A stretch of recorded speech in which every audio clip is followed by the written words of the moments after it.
Oke, assalamualaikum anak-anak. Bapak mau mengenalkan alat-alat fiber optik. Di antaranya yaitu di sini yang pertama adalah OPM ya. OPM ini fungsinya dia untuk mengukur jarak sambungan dari fiber optik itu sendiri. OPM ini ukurannya adalah ada meter ya. Nah, ini OPM jenisnya seperti ini.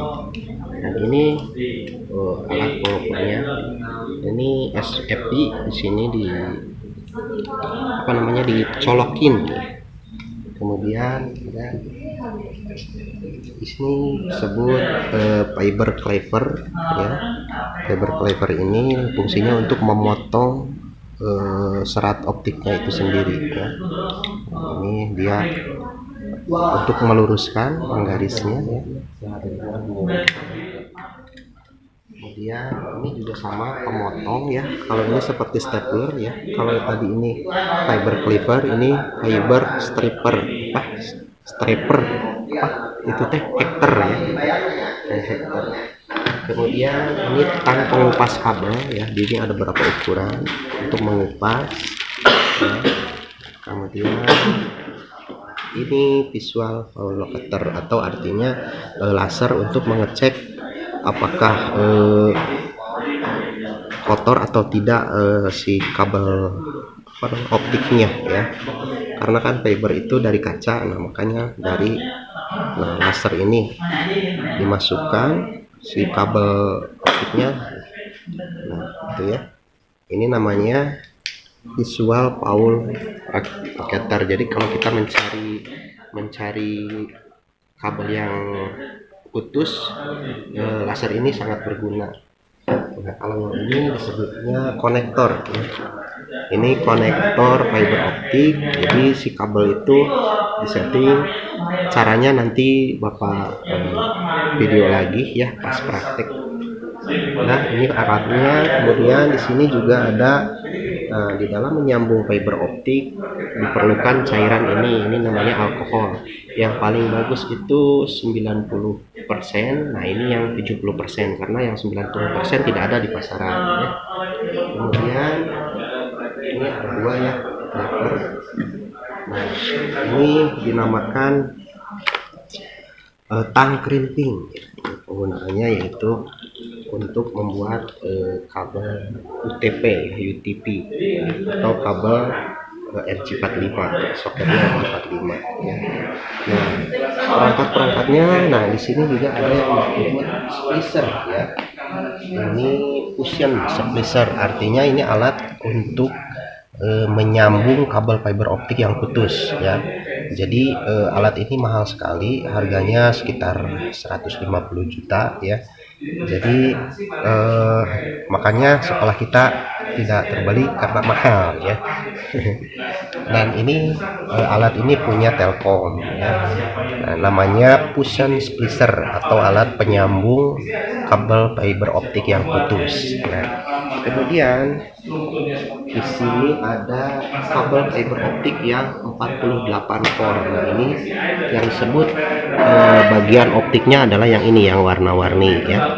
Ini adalah kulit lapis, kemudian ada lagi kulit lapisnya yang warna hijau ya, lapis dalam. Nah ini 48 core ya.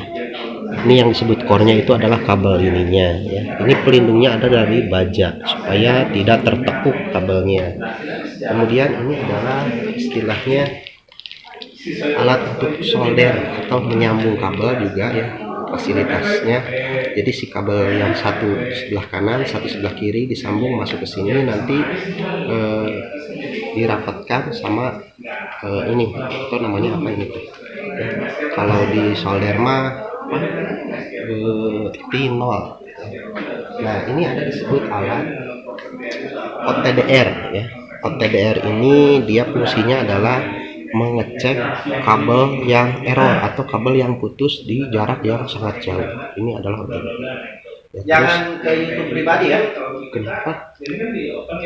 Boleh dong. Pembelajaran. Oke, itu namanya OTDR. Kemudian ini RJ45 ya. Ini standar kabel UTP ya, soket RJ45.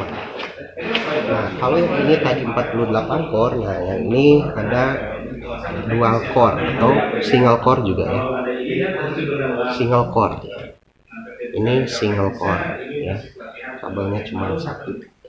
Nah, untuk menyambung ke internet, ke ISP, nah kita perlu yang namanya ini teh konverter atau konverter itu mengalihkan dari fiber optik ke LAN ya, atau ke jaringan UTP ya. Dari fiber optik ke UTP maka kalian perlu ATB ya, atau disebutnya konverter. Nah ini jenisnya netlink ya. Ada dua. Nah kemudian untuk pengelolaan internetnya kamu memerlukan Mikrotik. Di sini ada Mikrotik, walaupun ini merek nggak apa-apa Bapak sebutin. Mikrotik ini berfungsi untuk mengelola jaringan yang kalian bangun di suatu lokasi atau di suatu area ya. Fungsinya adalah untuk membagi IP yang berbeda di jaringan, kemudian untuk mengelola apakah si akses point itu mau dipasur atau tidak dari sini ya. Ini ada dua jenis, yang ini ada seri hub AC2, ini yang satu lagi ada seri RB951UI ya, 2 HND. Nah ini adalah serialnya ya. Nah segitu paling perangkat jaringan yang Bapak kenalkan. Semoga ada pengetahuan tersendiri untuk semuanya ini. Satu lagi lupa, ini kabel UTP yang sering kamu gunakan di jaringan LAN atau jaringan klien. Terima kasih. Assalamualaikum.